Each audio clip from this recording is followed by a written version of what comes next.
She slammed her last coin onto the counter of that Silver Ridge kitchen and looked every laughing cowboy dead in the eye because she had nothing left to lose and everything left to prove. If you've ever been told you don't belong somewhere, you were born to be.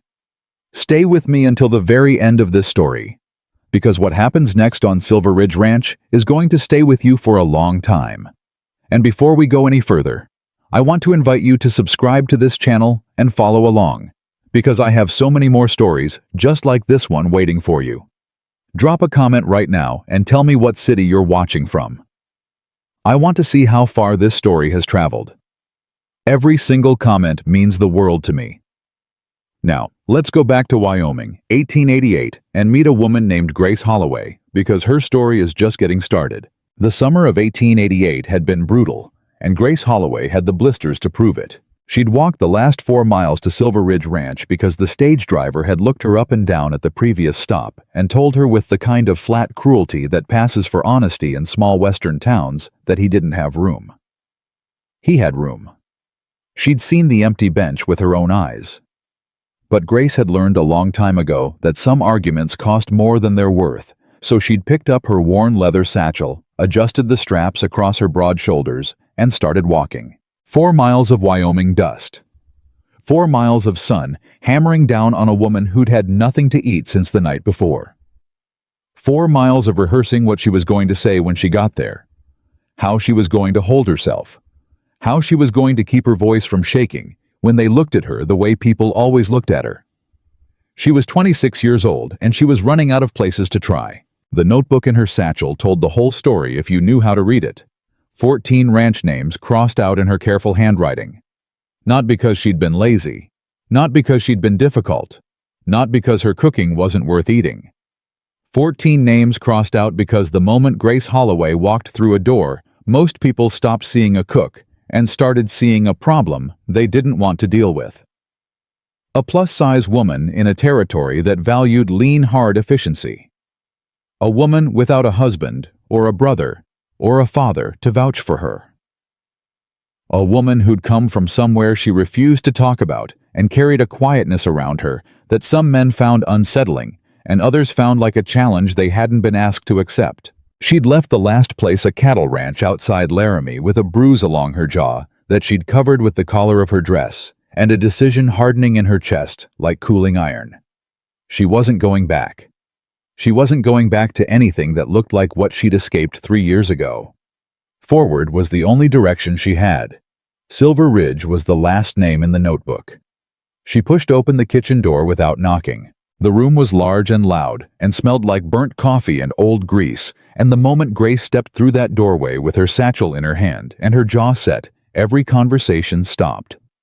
There were 9 men at the long wooden table, a few standing near the stove, one young hand leaning against the far wall with his arms crossed.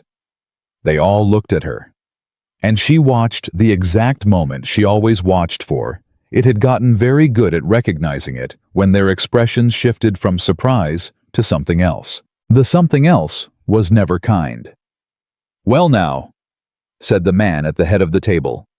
He had a red face and a thick mustache, and the particular confidence of a man who's used to being the funniest person in whatever room he's standing in. His name was Dawson, she'd learn later, and he was the ranch's head wrangler. "Looks like we got ourselves a visitor, boys." A few of the men laughed.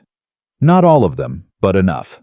Grace set her satchel down on the nearest empty chair, and she looked at Dawson with the kind of steady, unhurried look that had taken her 2 years of practice to perfect. "My name is Grace Holloway. I'm a cook.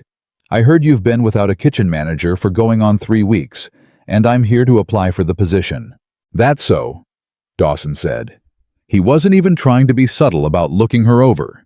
His gaze traveling from her face down to her boots and back up again with a smirk pulling at his mouth. "You sure you ain't here for something else, darlin'? Maybe the kitchen over in Cheyenne, I heard they got a pie shop that might be more your size." The men who'd laughed before laughed louder.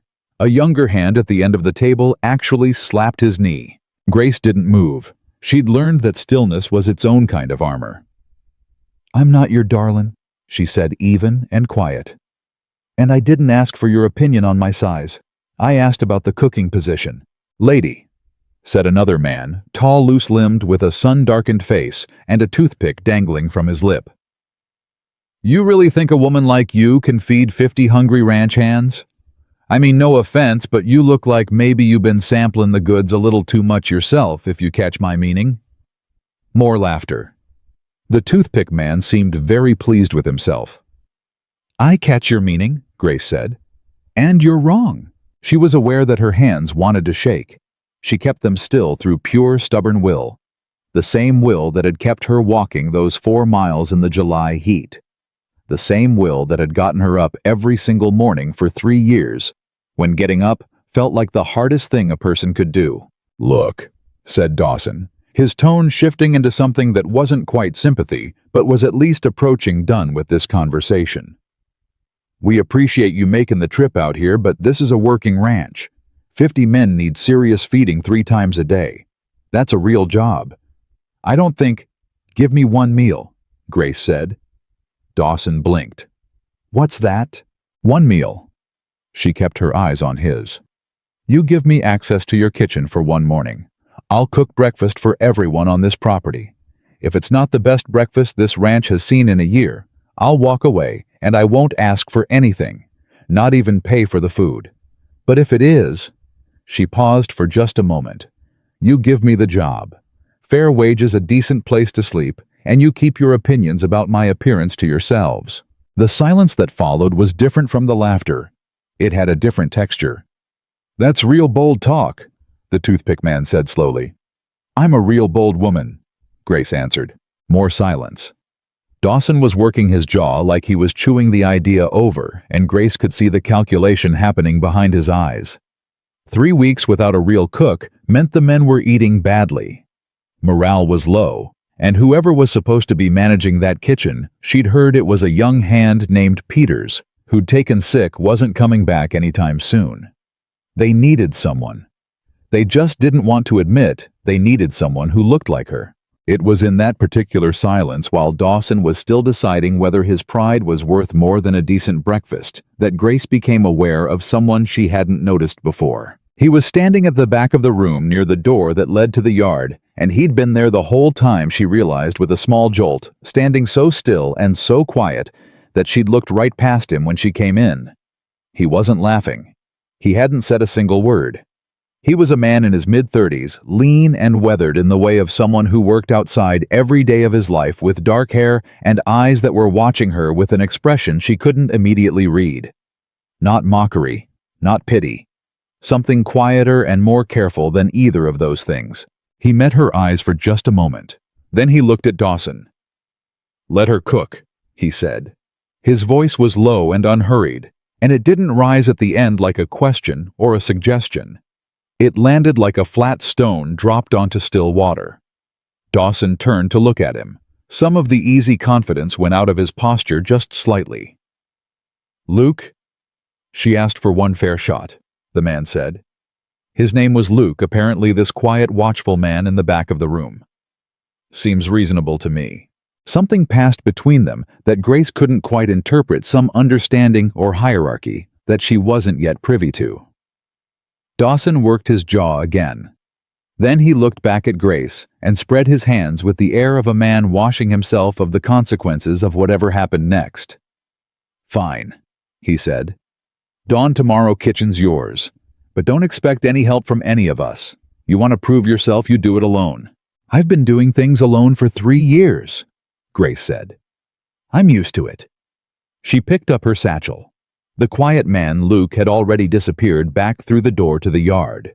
She didn't know why she noticed that. She filed it away in the part of her that paid careful attention to everything, the part that had kept her safe when safe wasn't something she could take for granted. Dawson pointed her toward a small room off the back of the bunkhouse and told her the kitchen would be unlocked at 4 a.m. if she was serious. The way he said it made clear he expected her to reconsider overnight and be gone by dawn. She was not gone by dawn. She was in that kitchen at 3:45, lighting the stoves by lantern light, taking inventory of every shelf and cabinet with the efficient, methodical focus that was the closest thing to joy she reliably knew. The kitchen was a disaster. She'd seen that at first glance, shelves disorganized supplies improperly stored a pot that had been washed badly and left to collect residue, a broken hinge on the icebox that was letting cold air out, and adding unnecessary expense to the household budget. She cataloged every problem with a quick mental note, then set them aside. One thing at a time. First, breakfast. First, she found dried beans that someone had forgotten to rotate, pushed to the back of a shelf behind newer stock, which meant they'd been there long enough to require longer soaking than usual. She found salt pork that was fine, but had been stored incorrectly. She found cornmeal that was good flour, that was adequate, and a small block of real cheese tucked behind a crate that someone had either forgotten or been saving. She found a jar of dried peppers and one of preserved onion, both perfectly good. Her hands moved fast and sure. This was the part of her life that had never been taken from her, never confused or complicated by the cruelty of other people. In a kitchen alone with ingredients and heat and the alchemy of turning raw materials into something that fed people, Grace Holloway was completely and entirely herself. She made biscuits from scratch. Proper biscuits, the kind that required cold butter, worked in with quick, confident hands, the kind that rose in the oven with golden tops and soft, steaming centers. She made a thick gravy from the salt pork drippings, seasoned with the dried peppers and onion, until the whole kitchen filled with a smell that she knew from long experience was the kind that reached out past walls and found people wherever they were, and made them curious. She scrambled a cast-iron pan full of eggs the ranch had, laying hens she'd confirmed that in her inventory with the cheese, shaved in at the last moment, so it melted through in long, savory threads. She made a pot of coffee the proper way, strong and honest, the way it ought to be made at the start of a hard-working day. She had everything on the table at exactly 6 o'clock when the first hands came in. She stood back against the far wall with her hands folded and watched them stop. They stopped the same way they'd stopped last night when she walked in the conversation, cutting off the motion, pausing, but this time the thing that replaced it wasn't mockery. It was the smell. A person cannot be cynical about a smell like that, not early in the morning before the day has had a chance to make them defensive. The men sat down. They served themselves. They ate. Nobody said anything for a while. That was its own kind of answer. Dawson was at the head of the table again. He took one biscuit, then a second. He poured gravy. He ate with the focused attention of a man who has been eating badly for 3 weeks and has just remembered what good food tastes like. He didn't look at Grace. She didn't need him to. It was the young hand at the end of the table, the one who'd slapped his knee laughing the night before, who spoke first. He was maybe 19, with a sunburned nose and ears that stuck out slightly, and he looked down at his plate and then up at Grace with an expression that was equal parts confused and deeply grateful. "Ma'am," he said, "this is the best biscuit I've had since I left my mama's house." "Thank you," Grace said simply. I mean last night I wasn't." He stopped, flushed, darker. "I'm sorry for what I said. That was rude and it wasn't right." "I've heard worse," Grace told him. Then, because he looked genuinely ashamed, and she had no desire to extend his suffering. "What's your name?" "Caleb, ma'am. Caleb Turner." "Well, Caleb Turner. You want another biscuit?" He nodded so fast it almost made her smile. Almost. The room had a different feeling now than it had the night before.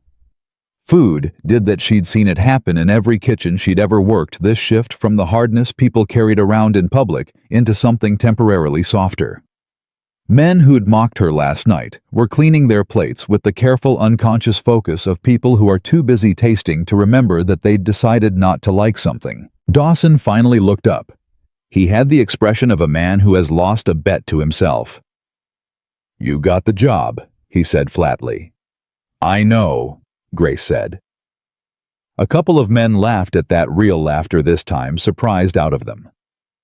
Dawson pressed his mouth tight for a second, then something gave way and he let out a short, reluctant sound that was almost a laugh, too. "Fair wages," he said. "Room of your own." "Decent room," she specified. "Not the storage space you gave me last night." "Fine. Decent room." He pointed his fork at her. But don't go thinking this means anything other than what it is." "I don't think anything other than what it is," Grace told him. "I'm the best cook you've had in years, and you need me to stay." She said it without aggression and without apology, the way a person states a fact about the weather or the time of day. The men exchanged glances. Dawson set down his fork. "Yeah," he said finally quietly, in a voice that had lost most of its performance. "I reckon we do." Luke didn't eat in the main dining hall. She found that out over the first few days learning the rhythms of the ranch, the way she'd learned the rhythms of every place she'd worked, by paying close attention to the spaces between things, to what people didn't say, to who sat where and why. The other hands ate together loud and familiar, the way men do when they've been working alongside each other for years.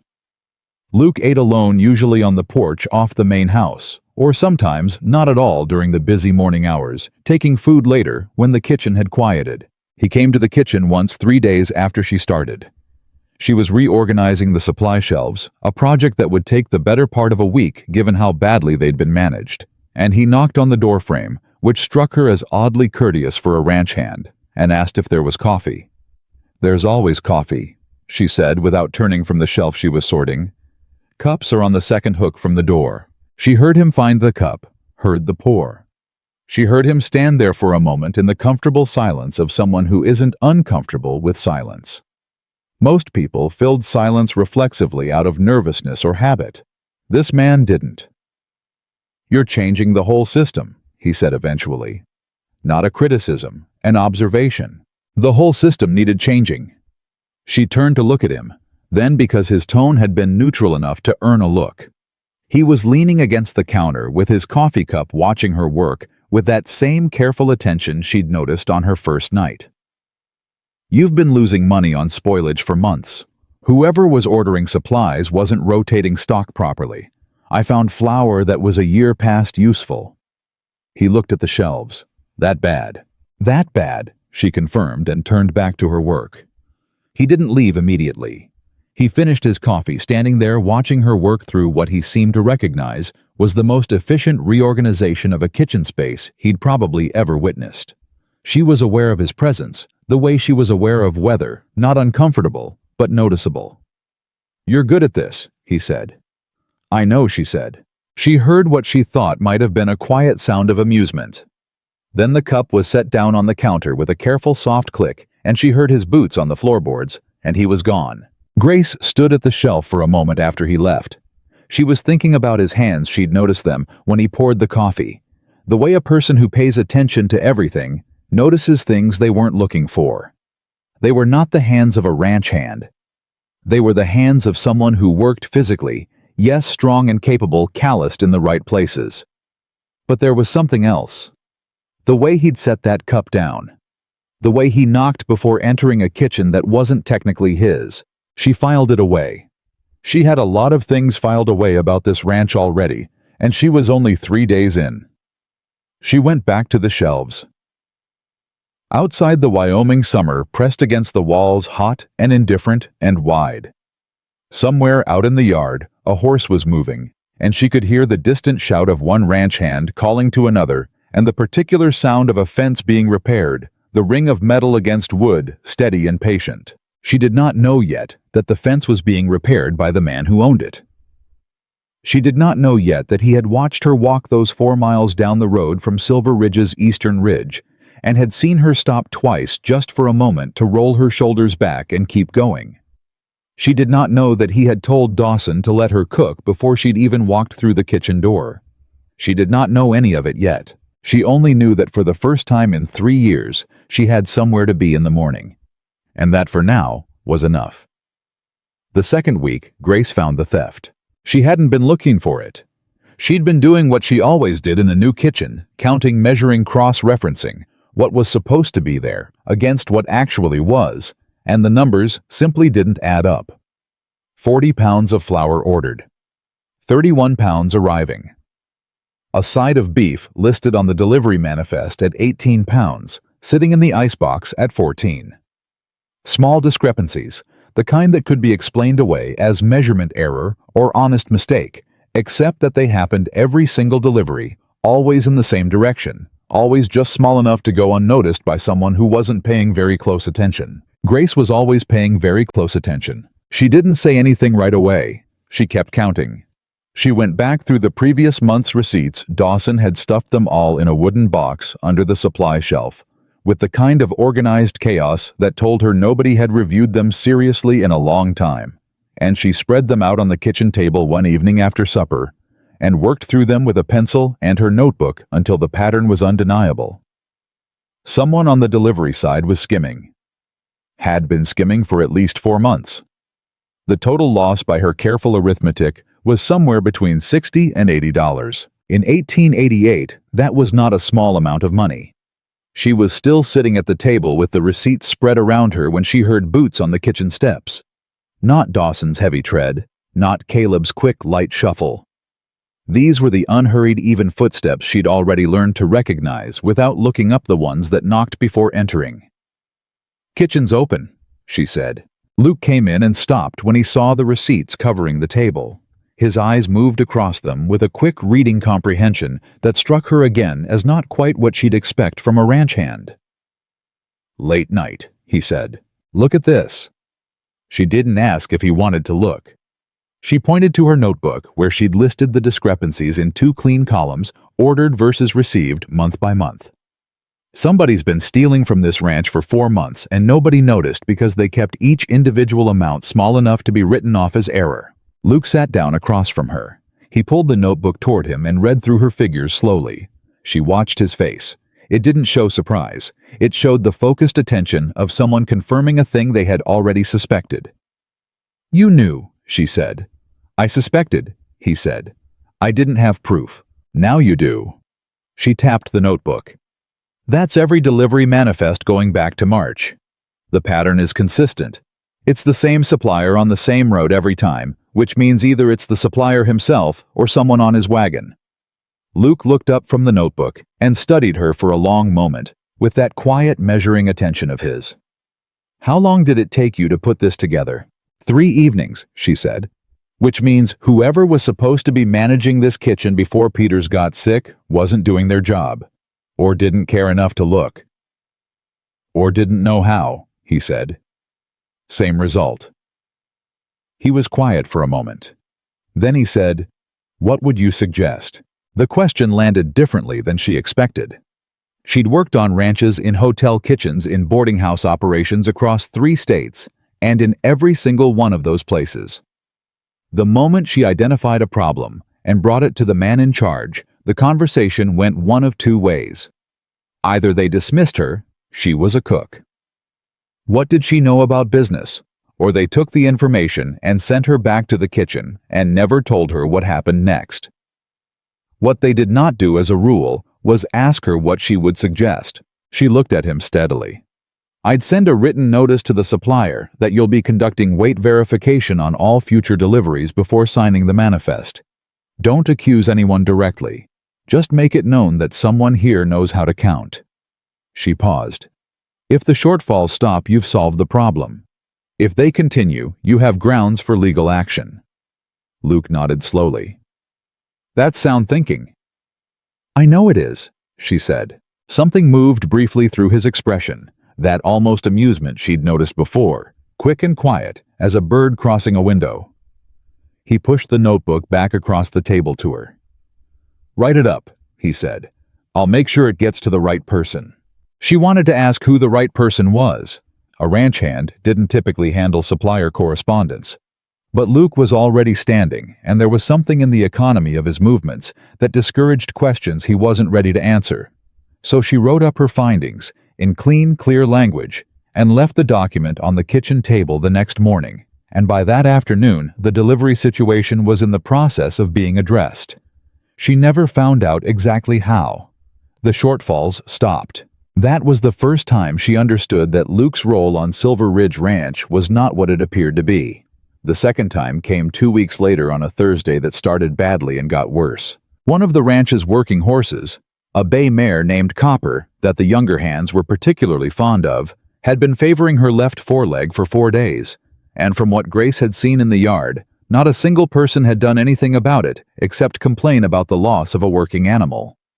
The ranch had no veterinarian on staff, and the nearest one in town charged rates that apparently made Dawson wince every time the subject came up. Grace had grown up briefly on a horse farm before everything in her early life fell apart, and she knew enough about horses to know that a foreleg issue caught early was manageable, and a foreleg issue left alone could become something that ended a horse's working life entirely. So on Thursday morning, after she'd set the midday meal going and had 2 hours before she needed to be back at the stove, she went to the barn. Copper let her approach without fuss, a good sign she thought that the pain wasn't yet severe enough to make the animal defensive. Grace ran her hands carefully down the leg, feeling for heat, checking the hoof, working through the systematic assessment she half remembered and half reconstructed from things she'd learned 20 years ago in a different life. "You know horses." She didn't startle. She'd heard him come in. She said, not looking up from the hoof she was examining. "There's a small stone bruise here. Nothing broken, nothing infected. She needs the hoof cleaned properly, a poultice for a few days, and light work only until it heals." Luke crouched down beside her, not crowding her, just close enough to see what she was seeing. "You got that from feeling the leg?" "I got it from feeling the leg, watching her stand and checking the hoof. Anyone who'd been paying attention could have caught this 3 days ago." "Not everyone knows what to look for." "Then someone should learn." She stood wiping her hands on her apron. "I'll make the poultice. I've got what I need in the kitchen. But someone with more experience than me should be the one applying it. She's going to need to trust whoever's handling that leg, and she doesn't know me well enough yet." Luke stood too. "I'll do it," he said. She looked at him. "You know how to apply a hoof poultice?" "Among other things," he said with the tone of a man who has decided that's enough of an answer for now. She made the poultice. He applied it.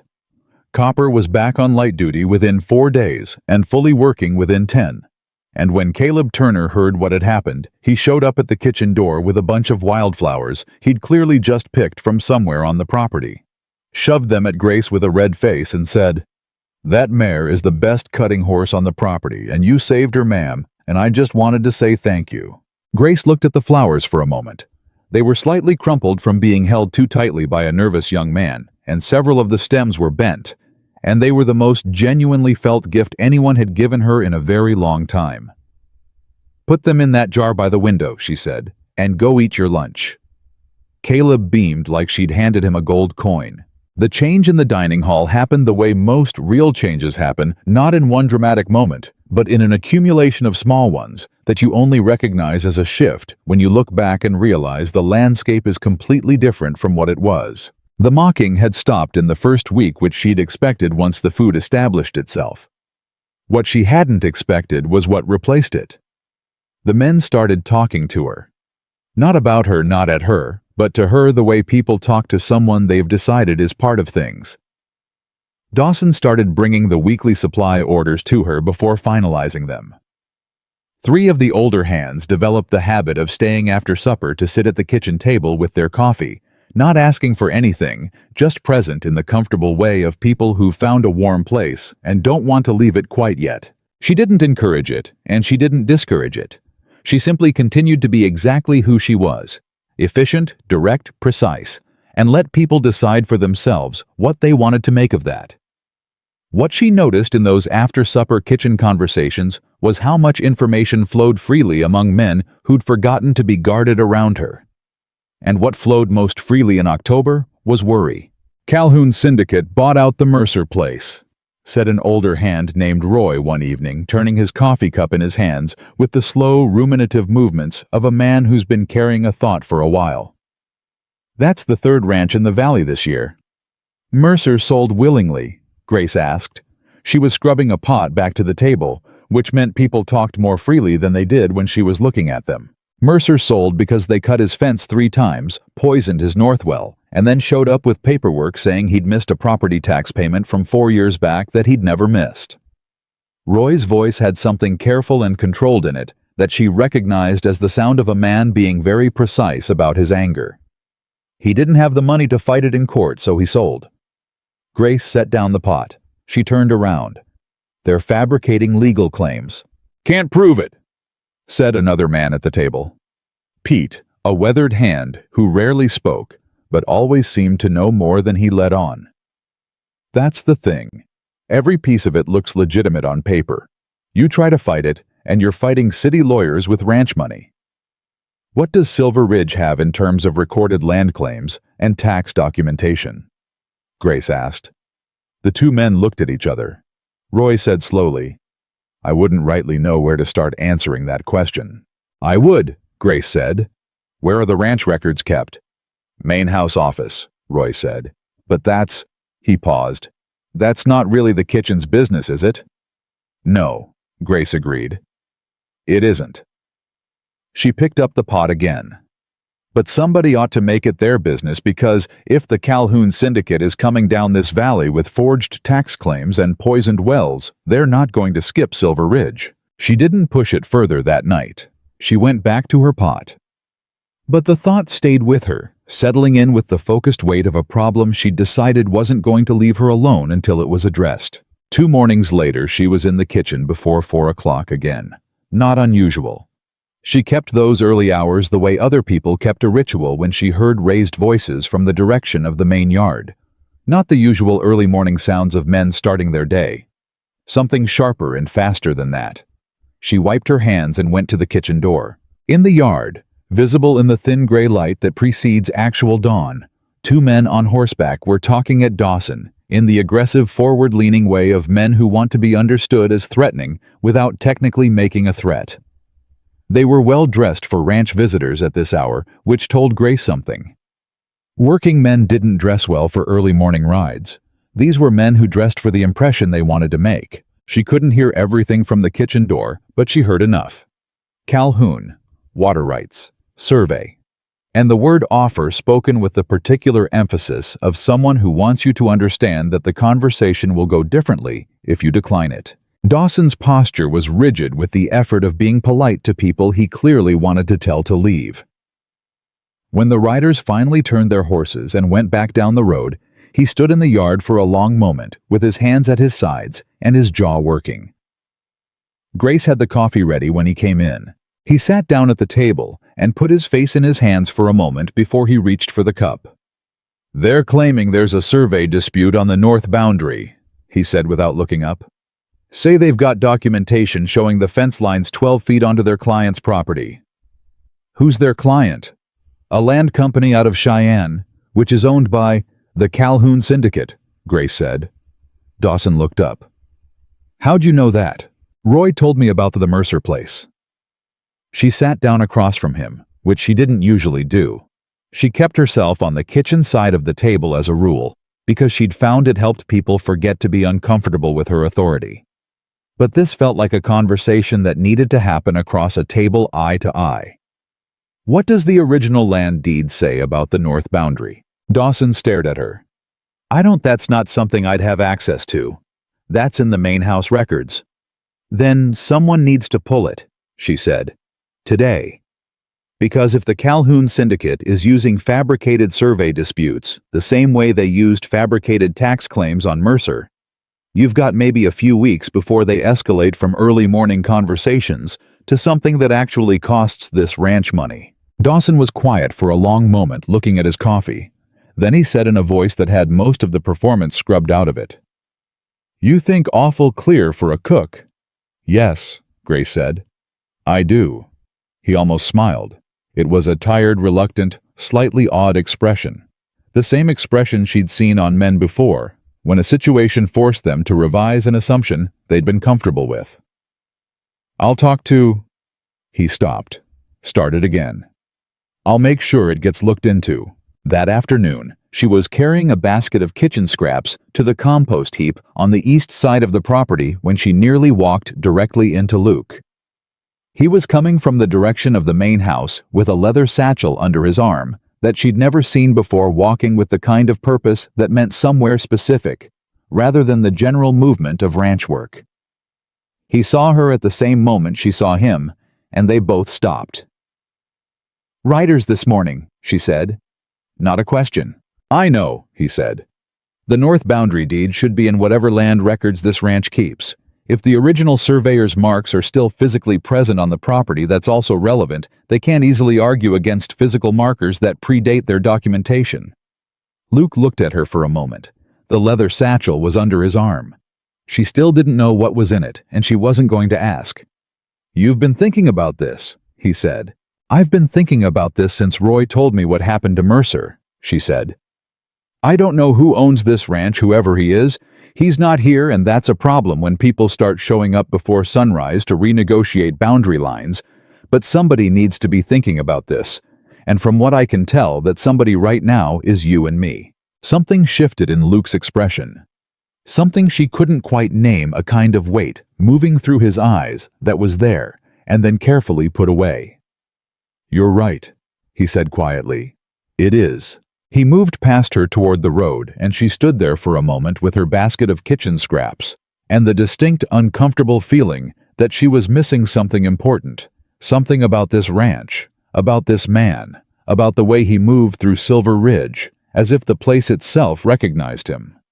She went back to the kitchen. She fed 50 men supper that evening, and afterward, when the tables were cleared and the younger hands had drifted out, and Roy and Pete were in their usual corner with their usual coffee, she found herself thinking about two things simultaneously: the cattle syndicate and its fabricated documents, and Luke walking toward the road with that leather satchel, knowing things he hadn't told her. She didn't sleep well that night, not because she was frightened she'd lived through things that had cured her of ordinary fear, but because her mind was working the way it always worked when it had too many pieces that almost fit together and not quite enough information to make them fit. Outside, the autumn wind had picked up, moving across the Wyoming plain with the flat insistence of approaching change.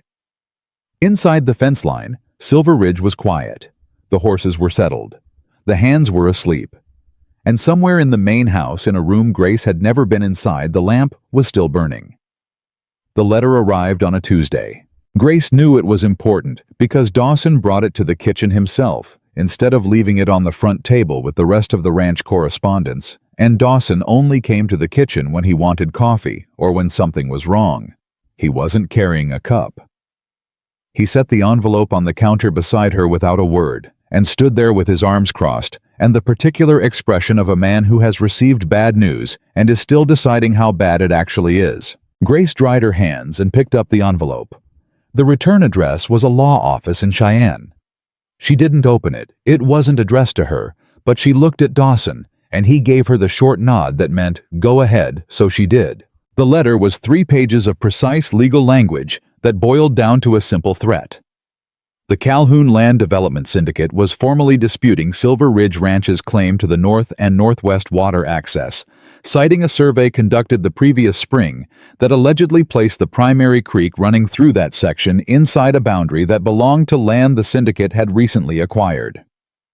The letter gave Silver Ridge 30 days to respond through legal counsel, or the matter would proceed to a territorial court filing. Grace read it twice. Then she set it on the counter and said, "They moved faster than I expected." "They always do," Dawson said, and the weariness in his voice told her this wasn't the first time he'd watched this happen to someone, even if it was the first time it was happening to him directly. Mercer had 30 days too. He spent 28 of them trying to find a lawyer who'd take a ranch payment, and 2 of them signing the sale documents. "Where are the original land deeds for this property?" "Main house office. I already looked." He pulled a folded paper from his shirt pocket and smoothed it on the counter beside the syndicate's letter.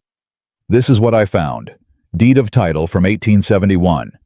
It references the creek boundary explicitly north tributary of the Silver Creek as the northwest property line." "Then their survey is fabricated," Grace said. "Of course it's fabricated. The question is whether we can prove it's fabricated in 30 days with lawyers who cost more per hour than this kitchen spends on supplies in a week." He picked up both papers and looked at them with the expression of a man looking at a bill he cannot pay. "The owner gets back sometime this week. He'll have to handle this. I can't authorize legal expenditures of this size on my own." Grace went very still. The owner is coming back. Should have been here a month ago. Had business in Denver, then some delays. Dawson tucked the papers back in his pocket. "Luke's been managing day to day in his absence, but this..." He shook his head. This needs the man himself. She turned back to the stove and stirred the pot that didn't need stirring. The owner. Luke had been managing in the owner's absence. Which explained the leather satchel. Which explained the supplier correspondence. Which explained why a supposed ranch hand had the bearing of a man accustomed to being listened to, and the hands that didn't quite match the story everyone seemed to accept without question. It did not explain everything. Not yet.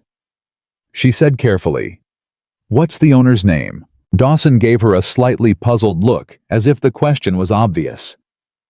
"Bennett," he said. "Lucas Bennett." The pot needed stirring after all. She stirred it and said nothing. That evening after supper, she was in the kitchen alone when she heard the dining hall door open behind her, and before she turned, she already knew from the footsteps that it was Holt Granger. She knew because she'd been waiting for it for 3 days, since the afternoon Holt had come back from town with whiskey on his breath, and a grievance he'd been nursing since her second week on the ranch. Holt was 41 years old, and had been a Silver Ridge hand for 9 years, and he had never in those 9 years been told by a woman that he was doing something wrong. Grace had told him 6 days ago that the way he'd been storing the salted provisions in the back shed was accelerating spoilage and costing the ranch money. And she'd said it the same direct, unapologetic way she said everything. And Holt had not taken it the way Caleb took correction or the way Roy took correction, which was with a measure of honest reflection. Holt had taken it the way certain men take correction from women, which was as something that had to be answered. She heard him cross the dining hall. She turned around before he reached the kitchen doorway, because she wasn't going to let him have the advantage of approaching her from behind. "Miss Holloway," he said. The title was mockery, not courtesy. He was leaning on the doorframe with his arms crossed, and the loose, dangerous casualness of a man who has decided he has nothing to lose from this conversation because he's already decided how it ends. "We got a problem." "I don't believe we do," Grace said. "See, I think we do." He pushed off the doorframe and took 2 steps into the kitchen. "The boys and me, we've been talking. And what we think is that you've gotten a little too comfortable here for somebody who showed up 6 weeks ago with a satchel and an attitude. A lot can be accomplished in 6 weeks when you work hard," she said. Her voice was level. Her hands were at her sides, and she was calculating the way she'd learned to calculate in bad situations, the distance to the door, the distance to the back window, the things within arm's reach on the counter behind her. Old habits from an old life she'd never quite be done with. "You got Dawson listening to you about supply orders," Holt said. "You got Roy and Pete sitting in here every night like this is some kind of social parlor. You got young Caleb Turner following you around like a puppy." Each item came out with an increasing edge, a list of offenses. "And now I hear you've been looking at legal documents. Ranch business, things that got nothing to do with cooking supper. Everything that affects the financial health of this ranch affects the kitchen budget," she said, "which is my responsibility. So yes, the legal situation affects my work." "Your work," Holt repeated, and there was something uglier now in how he said it, the word sharpened to a point. "You got a real high opinion of your work, don't you? For a woman like you." There it was. She'd been waiting for those last 3 words, the way you wait for weather you can see building on the horizon. "A woman like me," she said flat and clear. "Go ahead and finish that thought, Holt." "You know what I mean." "I'd like to hear you say it out loud." Something moved across his face, a flicker of the awareness that he'd been invited to commit to something, followed by the decision that his pride was worth more than his caution. He took another step toward her. "I mean a woman who's got no business being here. Who showed up where she wasn't wanted and pushed herself in where she doesn't fit. And I think it's time somebody told you direct that this ranch worked fine before you came, and it'll work fine after you're gone." "It wasn't working fine," she said. "It was losing money on spoilage and theft. The horses were being undertreated, the men were eating badly, and the bookkeeping hadn't been properly reviewed in 6 months. I know that because I looked. You could have looked too. You chose not to." Holt's jaw went hard. He crossed the remaining distance between them in 2 fast steps and grabbed her wrist, not hard enough to hurt, but hard enough to make the threat clear, the grip of a man demonstrating that he has the physical advantage and wants her to know it. "I think," he said quietly, close enough that she could smell the whiskey from earlier still on him, "that you need to pack your satchel." Grace did not move. She held his gaze and she breathed, and she thought with the cold, practical clarity that had gotten her through worse than this. She could pull back. She could call out. She could reach the cast iron ladle hanging 18 inches to her left. She was running the numbers on all three when the kitchen door from the yard opened. Luke walked in. He took in the scene in 1 second.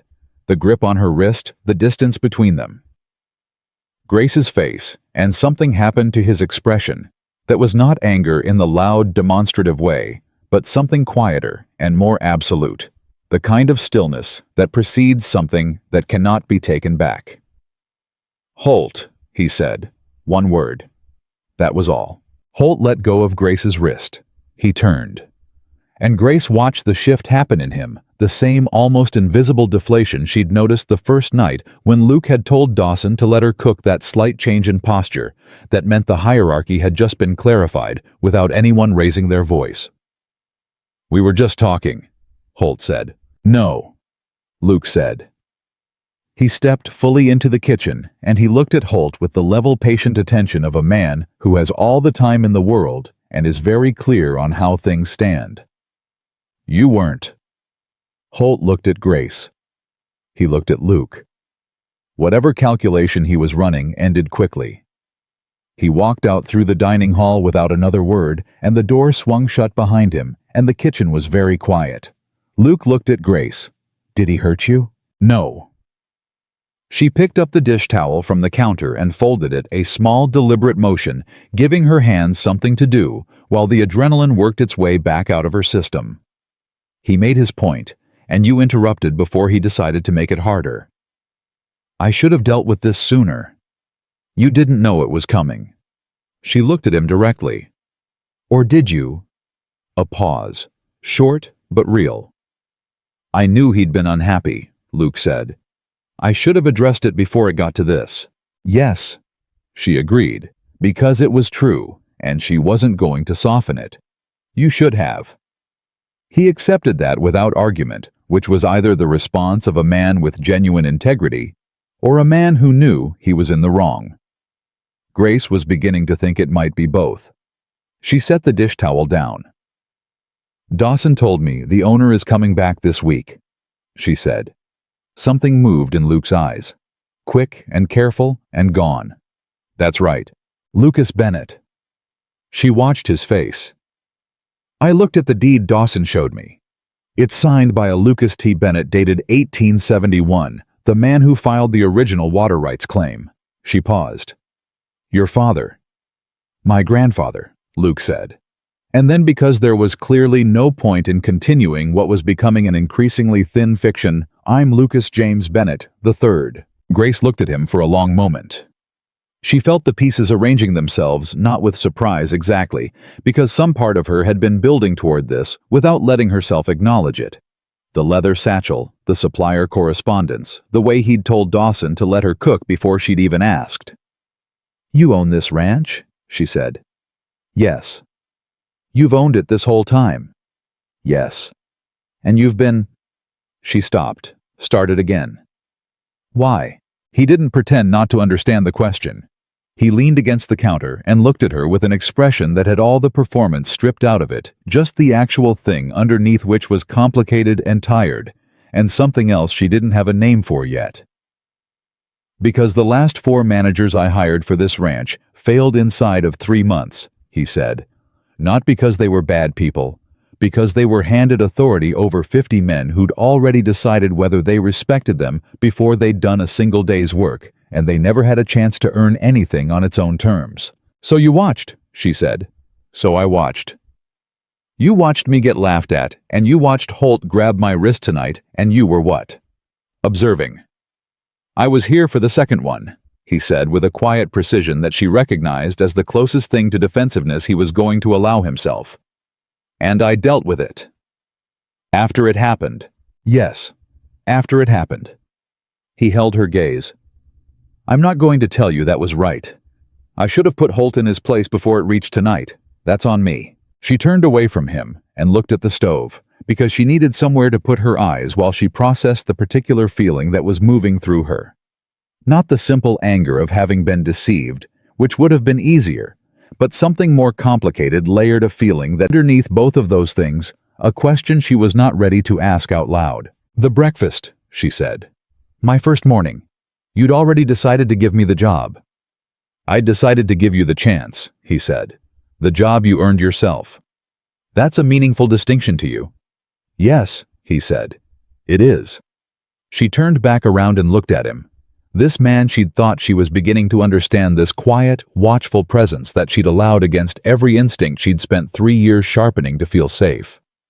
"You should have told me," she said. "I know." "That's all you have to say about it." "No," he said. "But the rest of it will keep until morning. Tonight."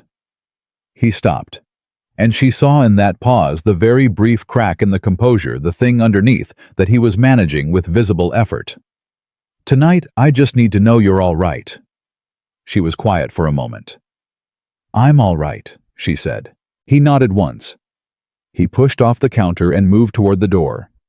And then he stopped with his hand on the doorframe, his back to her, in the posture of a man who has decided to say one more thing that he's been carrying for longer than tonight. "The morning you arrived," he said, "I watched you walk the last mile down the road. You stopped twice and I could see you just for a second, and then you straightened up and kept walking." He paused. "I've hired men who quit this ranch over smaller things than whatever you were dealing with that day. I wanted to see what you'd do." "And," she said. "And you walked through the door," he said. He left. Grace stood in the kitchen alone for a long time after that. Not moving, just standing with the sounds of the ranch settling around her for the night. Somewhere outside, a horse shifted in its stall. The wind moved along the roof. The lamp on the counter burned its steady, uncomplicated light. She had been lied to. She knew that. She had also been given something that nobody else had given her in 3 years, which was a fair chance at a real thing, with no charity in it and no pity. The resentment and the gratitude sat side by side in her chest, like two horses in adjacent stalls, and she was not yet sure which one was going to be stronger in the morning. She put out the lamp. She went to her room. She lay in the dark and listened to the ranch breathe around her and thought about a man who had watched her walk a mile down a dusty road in the July heat, and decided before she'd cooked a single thing, before she'd proven a single thing, that she was worth a chance. She didn't sleep for a long time, but when she did, she slept without dreaming. The next morning she was in the kitchen at 3:45, same as always. She had the stoves lit and the coffee on, and the biscuit dough worked before the first gray light came through the east window. And when she heard the familiar knock on the kitchen doorframe, she didn't turn around. "Coffee's ready?" she said. She heard him find the cup. She heard the pour. She heard him stand there in the particular quality of silence that belonged only to him, the silence of a man entirely comfortable with taking up only the space he actually needs. She kept working. "The syndicate's letter," he said. "I've been in contact with a lawyer in Cheyenne, a good one. He's reviewed the original deed and the water rights filing, and he believes we have a strong case. The original surveyor's marks on the north boundary," she said, still working. "Roy told me they're still physically present on the property. Iron stakes from the 1871 survey. Those can't be argued with." A brief silence. "How do you know that?" "I asked Roy." She turned around and looked at him across the kitchen. "I've been asking a lot of questions since that letter arrived. Someone has to." Luke looked at her with that expression she'd been studying for 6 weeks, without quite being able to name it. And she was closer to naming it now than she'd been before, standing in her kitchen in the early morning with flour on her apron and the coffee between them. It was the expression of a man who has been genuinely surprised by another person and is still in the process of deciding what to do about it. "The hands," he said. "They're going to hear about last night, about who I am." "They're going to hear about it today," she said. "This ranch has 50 men and 0 secrets. They'll know before supper." "I know." He wrapped both hands around the coffee cup. "I'd like to tell them myself." "That would be better," she agreed. He nodded. He looked down at the cup for a moment, then back up at her. "Grace," he said. And it was the first time he'd used her name without the miss in front of it, and she felt it land somewhere specific in her chest. "I owe you a fuller explanation than I gave you last night. Not because you asked for it, because you're owed it." She looked at him steadily. "I know," she said. "Tonight," he said. "After supper." "Tonight," she agreed. "After supper." He drank his coffee. She made her biscuits.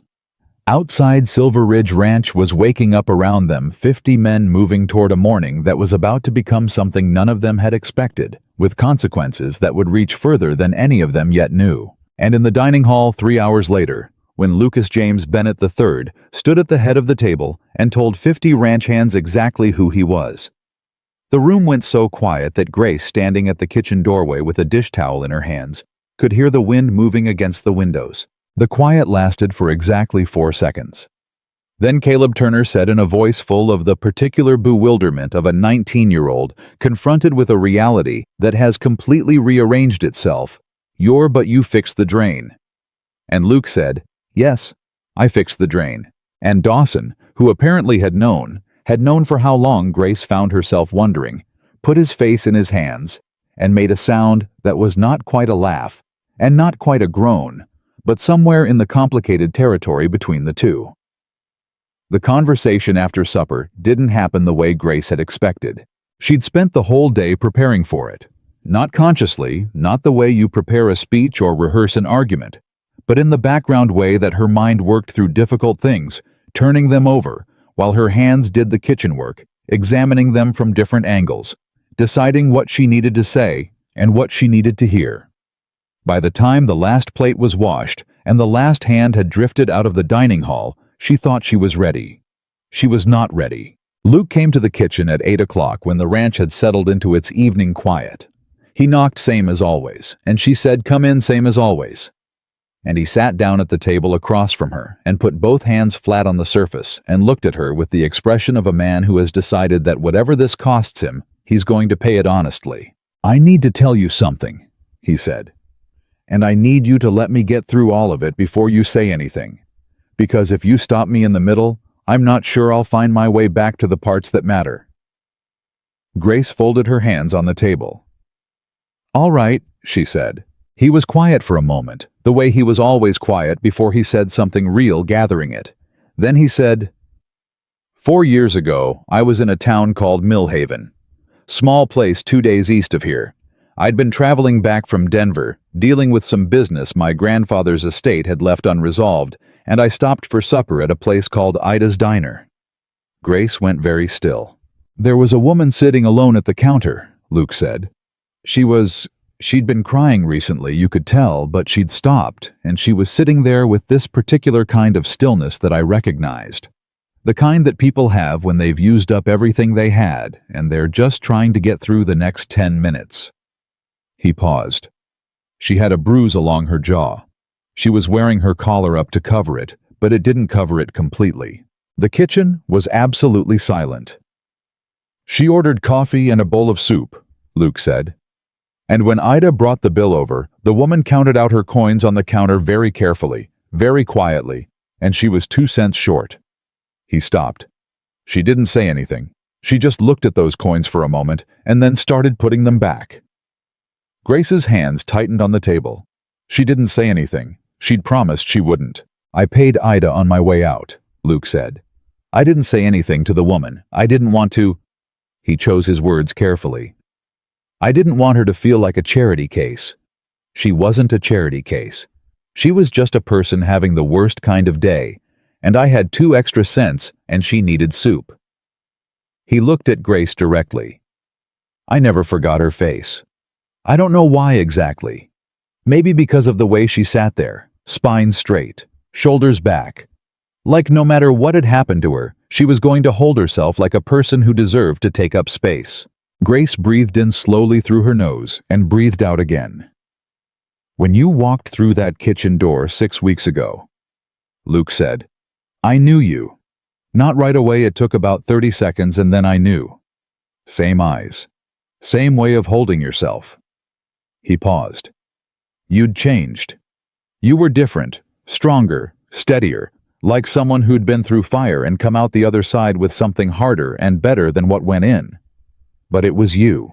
And you didn't say anything, Grace said. Her voice was quiet. She'd promised to wait and she had, and now it was her turn. No, he said. You watched me beg Dawson for a job. I made sure Dawson gave you the chance, he said. That's not the same as watching you beg. It felt the same from where I was standing. I know, he said, and I'm sorry for that. She stood up from the table and walked to the window and stood with her back to him for a moment, not because she needed to avoid his eyes, but because she needed the space to feel what she was feeling without having to manage how it looked on her face. What she was feeling was complicated in a way that didn't resolve neatly into any one thing. There was anger in it. There was a grief she didn't fully understand, yet the grief of having a private wound witnessed without her permission even 4 years ago, even by someone who'd responded to it with nothing but quiet kindness. There was something else underneath both of those, something she was not going to examine too closely right now. She turned back around. The supplier issue, she said. The delivery shortfalls. You already knew about those. I suspected, he said. I didn't have the documentation. But you let me find it. Yes. The horse, Copper. You knew enough about hoof poultices to apply one correctly. Yes. You've been doing things on this ranch every day that the owner would do, not that a ranch hand would do, and everyone just accepted it. People accept what they're shown, he said. I didn't lie to anyone. I never told anyone I was something I wasn't. I just didn't correct the assumption. That's a fine distinction, she said. It's the only one I've got, he said. She sat back down across from him, because standing while he sat felt like a posture she was using to stay angry, and she wanted to be fair more than she wanted to stay angry. She looked at him, really looked the way she'd been careful not to look for 6 weeks, the way she'd been careful about a lot of things that she was done being careful about now that the landscape had shifted. Why does it matter? She asked. To you. Why does it matter that I earned it myself instead of being given it? He looked at her for a long time before answering. Because I've watched people given things they didn't earn, he said slowly. My grandfather gave this ranch to my father, who ran it into debt and left. The bank gave a loan to a man in Cheyenne who used it to build a cattle empire on other people's ruined livelihoods. Things given without earning carry a weight that poisons them. He paused. What you built here in 6 weeks, the respect those men have for you, the changes in this kitchen, the work you did on the supplier issue, and the syndicate threat, nobody gave you that. You built it with your own hands and your own mind and your own refusal to quit when every reasonable person would have quit. He stopped. I didn't want to be the reason you had it. I wanted you to be the reason you had it. The kitchen was quiet for a long time. That woman in Millhaven, Grace said finally. She was married. I know, Luke said. I could tell.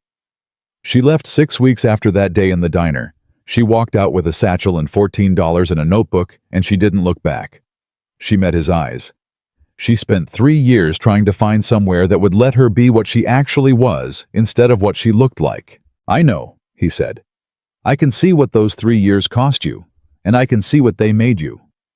Don't tell me it was worth it, she said with a sharpness that surprised even her. I wasn't going to, he said. Nothing about what was done to you was worth anything.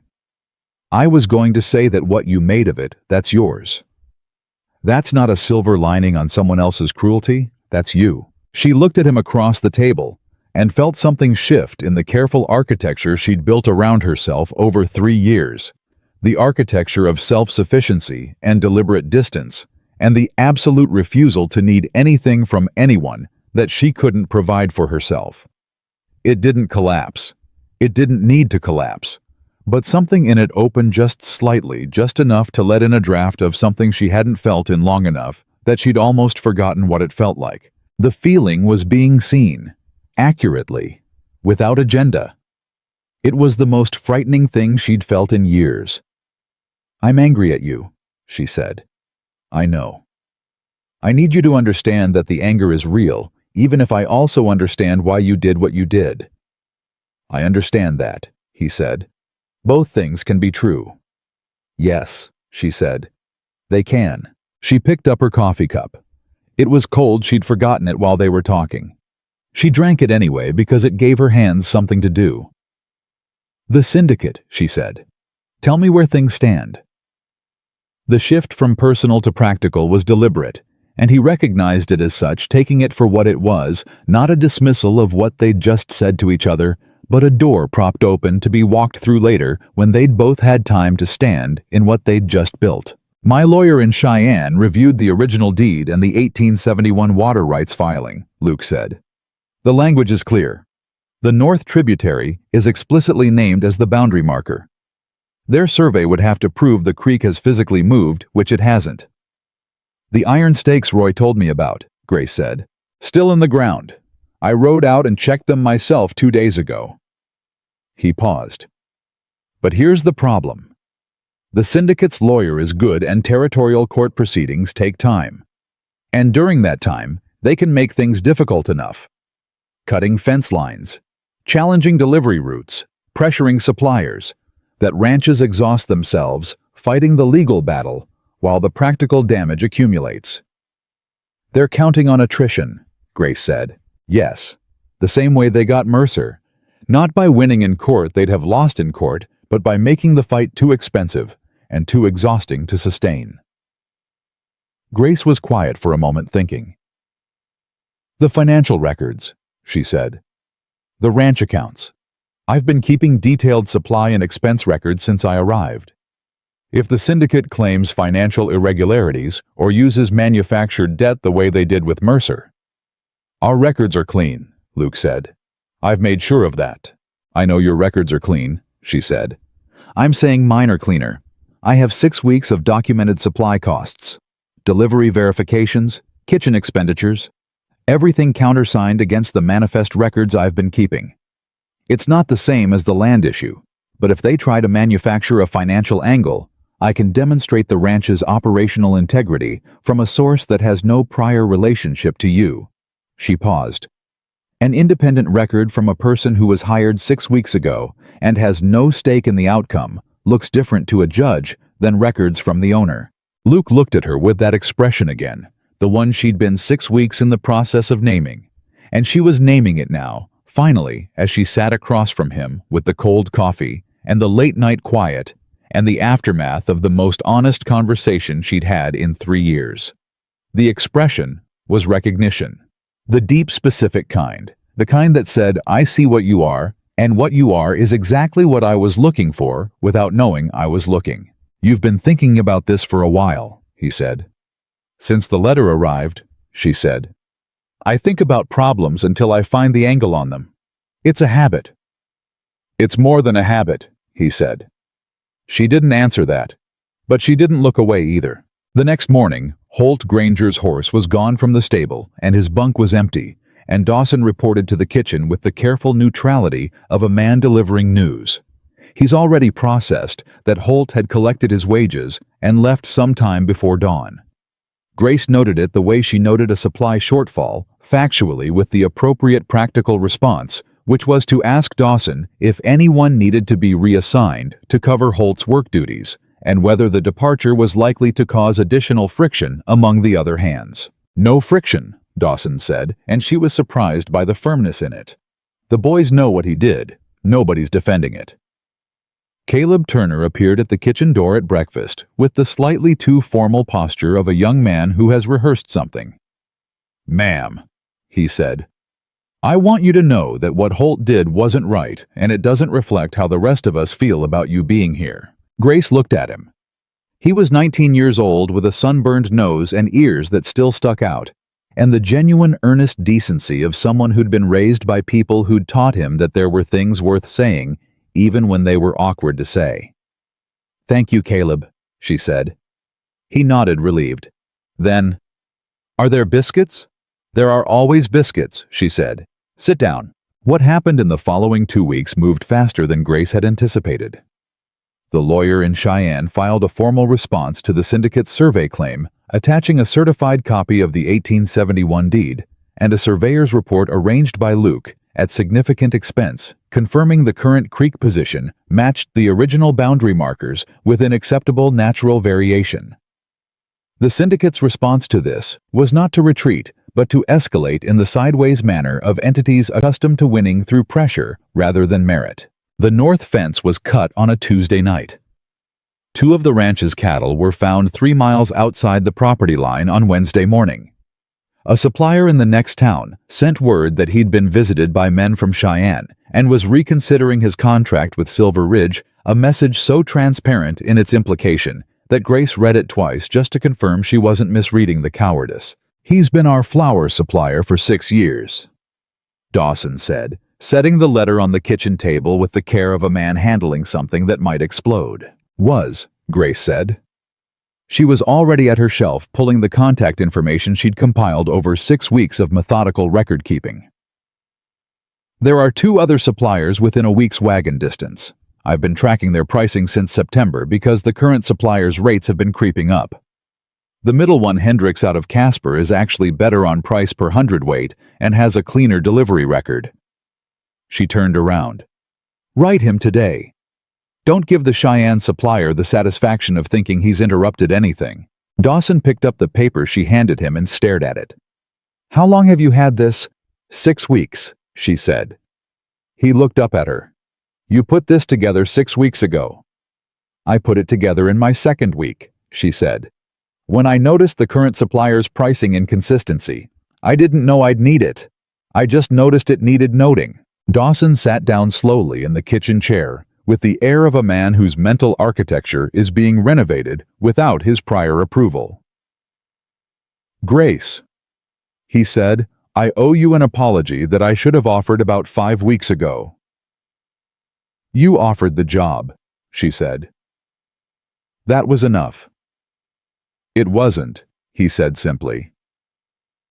"The things I said that first night, the way I let the boys carry on. You deserved better from the first minute." She looked at him steadily. Dawson was not a man who apologized easily. She'd seen that in 6 weeks, and the ones who don't apologize easily mean it more when they do. "I know," she said. "I appreciate it." He nodded once the way men nod when a difficult thing has been said and received and can now be set down. Then he picked up the supplier information and went to write the letter. On the Thursday of that week, Luke rode to the neighboring Hartley Ranch and spent 4 hours there, coming back with information that changed the shape of everything.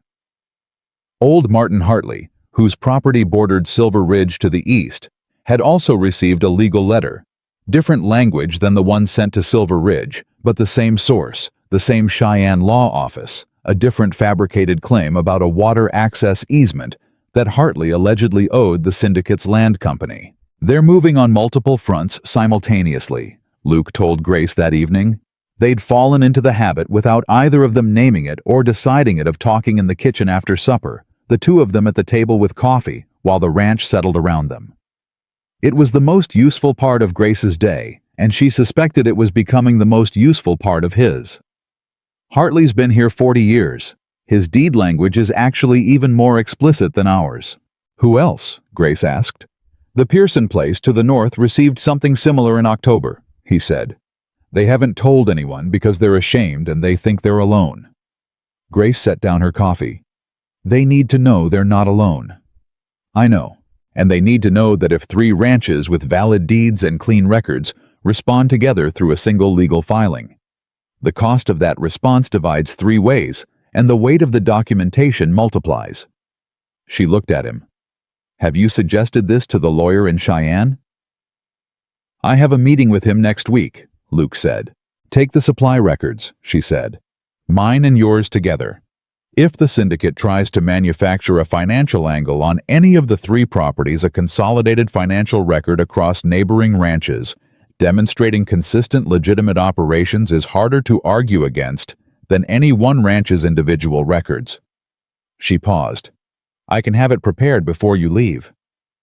Luke looked at her across the table for a long moment. "You know what you are," he said. "I know exactly what I am," she said. "I know you do," he said quietly. "I just wanted to say it out loud." She looked back at him. This man who had watched her walk down a dusty road and paid for a bowl of soup without asking for anything in return, and given her a fair chance at a real thing, and told her the truth when it cost him something to tell it. She thought about the woman at the counter in Millhaven, with 2 cents missing and a bruise under her collar, and a spine held straight through pure stubbornness. She thought about $14 and a notebook and 3 years of closed doors. She thought about biscuits rising in an oven at 4 in the morning in a kitchen she decided to make her own. "Luke," she said. "Yes." "The records will be ready before you leave," she said. "Every delivery, every expense, every supplier contact. Documented and signed." "Thank you," he said. "Don't thank me," she said. "This is my ranch too."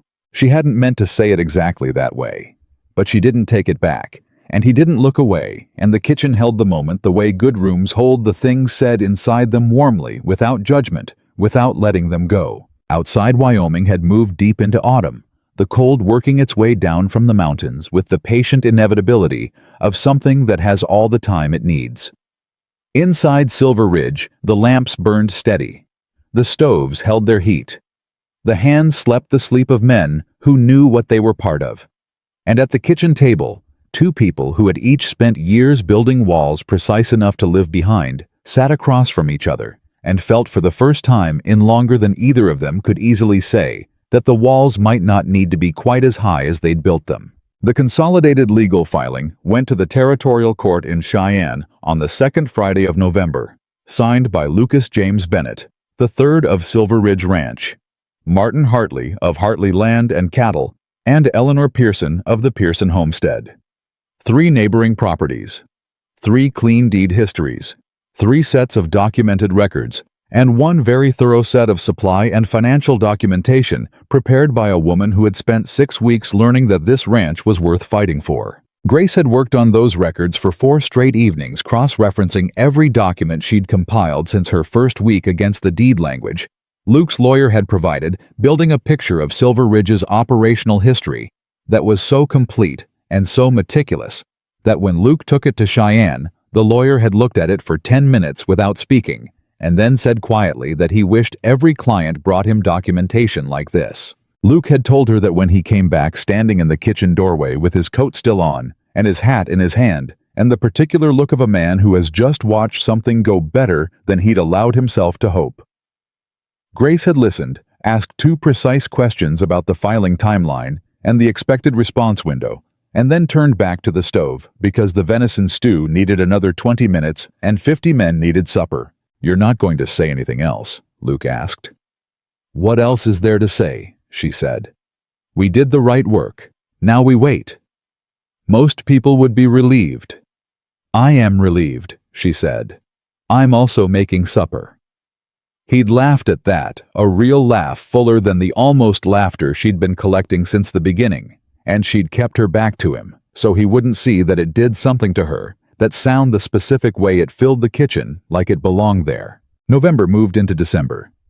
The syndicate did not respond to the consolidated filing within the allotted window, which Luke's lawyer explained was actually a positive sign.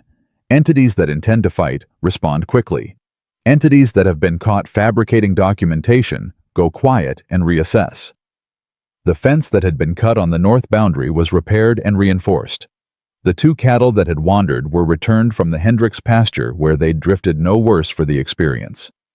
The new flour supplier out of Casper made his first delivery on time and at the correct weight, and Grace signed the manifest herself and shook the driver's hand and noted in her record book, "Reliable, honest measure, good quality keep." The rhythm of Silver Ridge in winter was different from what it had been in the summer and fall. Slower in some ways, more concentrated in others, the whole operation pulling inward against the cold, the way a fire pulls its heat to its center. Grace adapted to it, the way she'd adapted to every season on this ranch, which was by paying attention to what it needed and providing it before anyone had to ask. She started making soup on cold mornings, in addition to the standard breakfast. A thick bean and salt pork broth that cost very little and meant that men coming in from early fence checks had something hot waiting for them the moment they got through the door. She started keeping a pot of coffee on all day rather than just at mealtimes. She started leaving the kitchen lamp burning an hour later into the evening, because she'd noticed that the hands lingered more on cold nights, and having a lit room to sit in was a thing that cost almost nothing and mattered more than it seemed. Roy told her one evening in December with his coffee cup in both hands and the ease of a man saying something he's decided is overdue. "This place is different since you came." "The food is better," she said. "That's part of it," he said. "But it's not just that." He was quiet for a moment, working out how to say something that didn't have an easy shape. "It feels like somewhere people matter. Not just the work. The people." He looked at her. "You did that." Grace looked back at him steadily. She thought about what Luke had said, that every success she'd built here belonged entirely to her, and she thought about how long it had taken her to believe it, and how she was still some mornings working on believing it fully. "We did it," she said. "All of us." Roy nodded slowly the way men nod when a thing has been said that required saying and has landed right. Then he drank his coffee, and they sat in the comfortable silence of people who have stopped needing to fill it. The territorial court issued its ruling in the second week of January. Luke told her at breakfast, standing in the kitchen doorway, with a letter in his hand, and an expression she'd never seen on him before. Not his usual careful composure. Not the almost amusement. Not the watchful attention, but something open and unguarded that she suspected not many people had seen. "The court found in favor of the consolidated filing," he said. "Full dismissal of the syndicate's survey claim. The existing deed boundaries stand. The water rights are confirmed." He paused.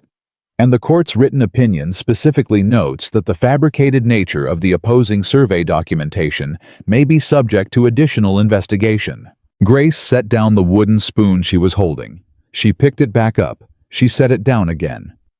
"Say that last part again," she said. "The court suspects fraud," Luke said. "Which means the syndicate isn't just stopped here.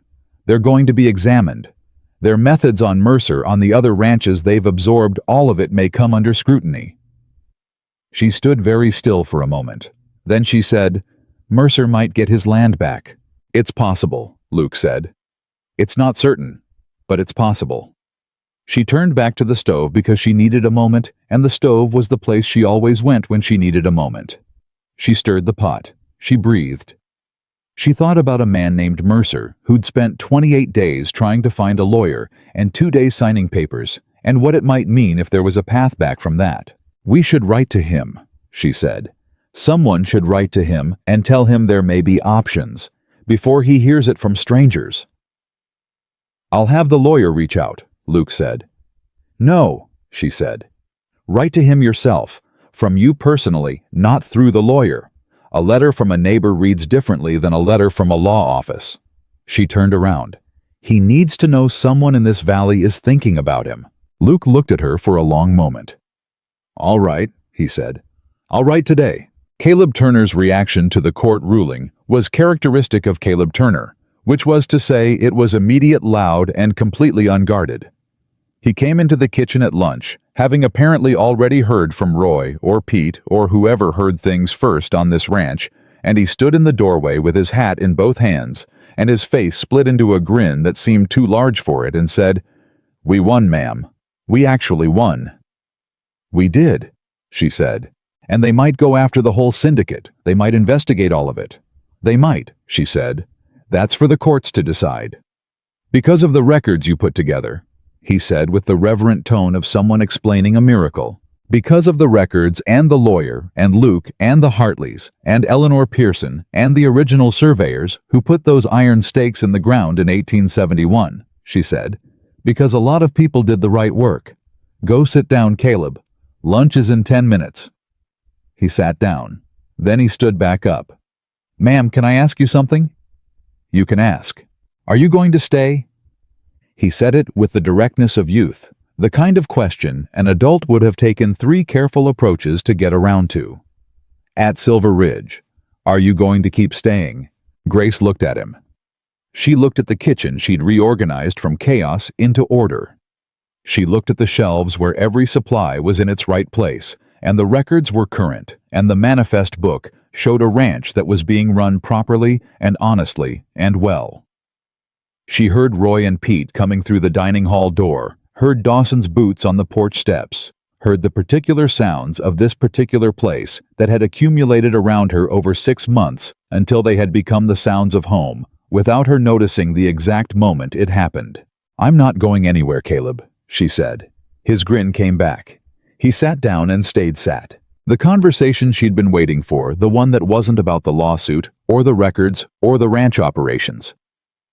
The one she'd been circling around since the evening Luke told her about a woman at a diner counter in Millhaven, happened in late January on a Sunday evening when the ranch was quiet, and the winter had settled into its deep cold, and the kitchen was warm in the way that kitchens are warm when they've been lived in, long enough to hold the warmth in their walls. Luke came in and sat down.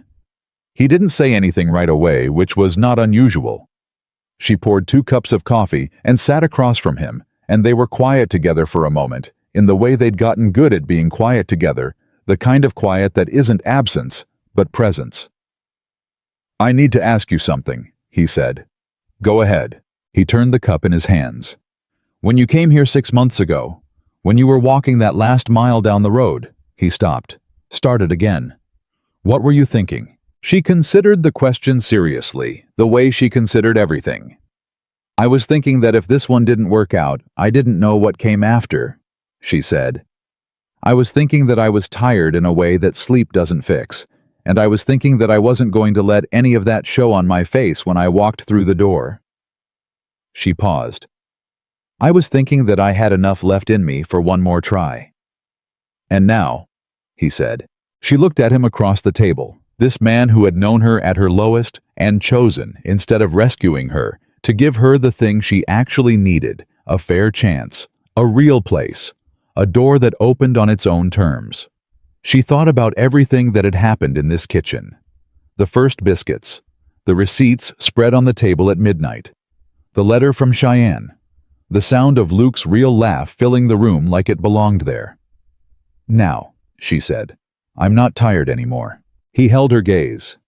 The lamp burned between them. Outside Wyoming, winter pressed against the walls, miles of cold and dark and open country, the same country she'd walked through 6 months ago, with a satchel and a notebook, and enough stubbornness to try one more door. "Grace," he said. "Yes." "Are you finally done running?" She didn't answer right away. She let the question sit where he'd put it, let it find its level in her, the way water finds its level. Let herself feel the full weight of what it meant and what her answer meant and what would come after. She looked at the kitchen that she had made from disorder into something worth having. She looked at the man who had believed something about her before she'd proven it, not blindly, not charitably, but with the sharp, specific vision of someone who recognized a real thing when he saw it. She thought about Caleb and Roy and Pete and Dawson and Martin Hartley and Eleanor Pearson and 50 men who had learned to say good morning to her like she'd always been there. She thought about iron stakes driven into Wyoming ground in 1871, still standing holding the line. She thought about a woman in a diner with 2 cents missing and a spine held straight. "Yes," Grace Holloway said. "I'm home." And she was. Not because someone had rescued her, not because someone had handed her something she hadn't earned, but because she had walked through every door that had ever been closed to her, and the last one had been worth walking through, and on the other side of it was a kitchen she'd rebuilt, a ranch she'd helped save, and a man who had seen her clearly from the very beginning and waited patiently and honestly for her to see herself the same way. Silver Ridge Ranch stood that winter the way it had stood for 40 years, solid, earned, and unyielding against everything the territory could throw at it. And for the first time in its history, it stood that way because of a woman who had arrived with nothing but a satchel, a notebook, and the unbreakable conviction that she deserved to take up space in this world. Grace Holloway had come to Silver Ridge asking for one chance. She had stayed because she had built something that mattered, and she would never run again.